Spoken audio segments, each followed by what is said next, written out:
Yes, you heard it right. Your boy has made another comic. I think at this point I will just, make comic every few months because I guess that's my job now, isn't it? Yeah, I made another comic and this time it's about Ramayana, or basically a modern adaptation of Ramayana. And this has been like the longest comic that I ever done before. Like for the first time, this is like my 100 pages plus comic. Or more exactly, it's actually 170 in total. But if you just count the content of the comic, it's around 160. It's still a lot. It's still quite a jump from my very first comic that I posted here. Is that the one that with color, the one that I made in 7 days? It's around 20 pages. And my second comic is called White Knights. Is an identity fan comic and it's around 64 pages long. So this is definitely a jump. This is not just a jump, it's a leap, I think. It's because it's basically more than twice a page that I have worked most. But is it fun? Well, it is fun in games until you actually speedrun the whole tone.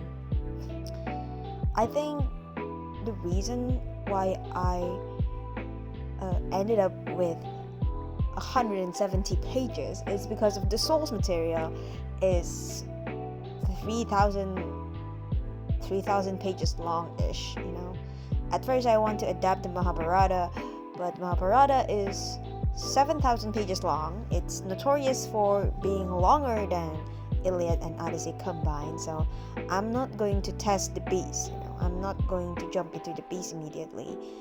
I think this is the safer option for now. But then again, I feel like I probably also lack planning with this one. I have received some reviews that this comic cut some corners, and it does, because time constraints. I have to finish this before the con. I finished this a week before the con, right, just a week before it, so I can squeeze in time for production. It's kind of crazy. So I guess I'm just going to give you like lessons learned. What I learned when making this long as of a comic. So the first one is that I think you should plan first. At least you have an outline. I have an outline for this one.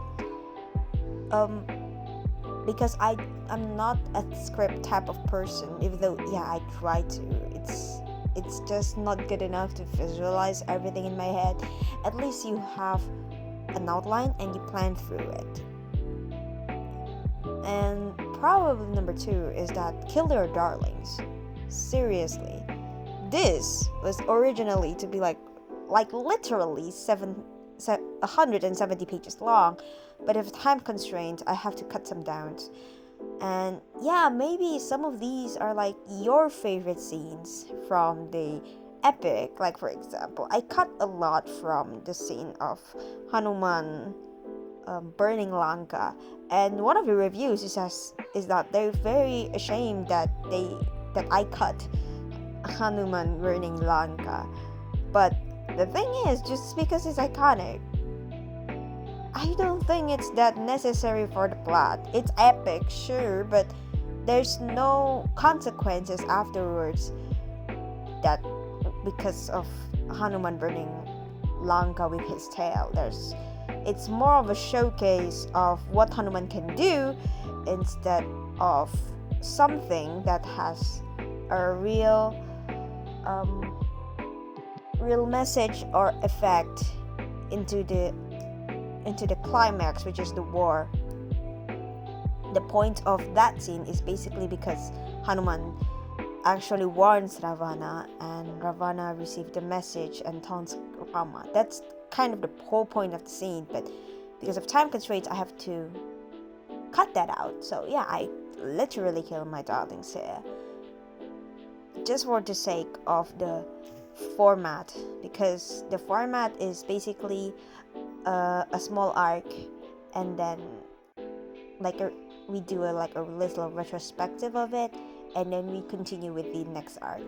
That's how I do it in this one. So I have to cut that out because there's actually no literal arc of that, we jump straight into the war and preparation of war, because that's how the plot goes. I have to keep it up because it's montage like.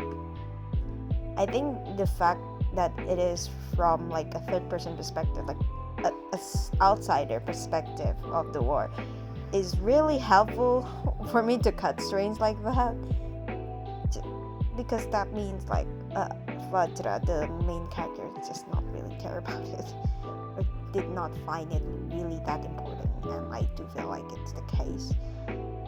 And besides kill your darling, just stick, I guess you just don't be afraid to add some pages in the middle, because I do add some pages in the middle, like the Varuna scene, the one before the war, and Vajra is being introspective about it.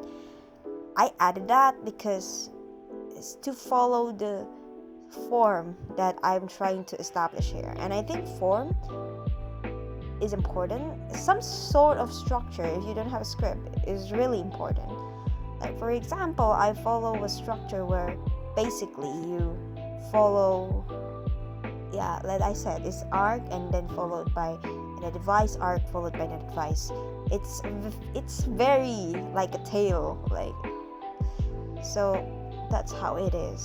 And I think that's what I learned. And probably the third one, no, not the third, the fourth one is that don't be afraid to use 3D models, but I haven't been able to add the 3D models for like the environment.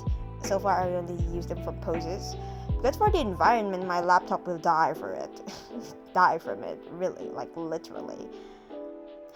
Anyway, I have time constraints here too as well. Big thanks for my girlfriend to actually help me tone some of these pages. What she did is so gorgeous, while mine looks like shit because I am a lazy bum and she's not. She's perfectionist and I'm not.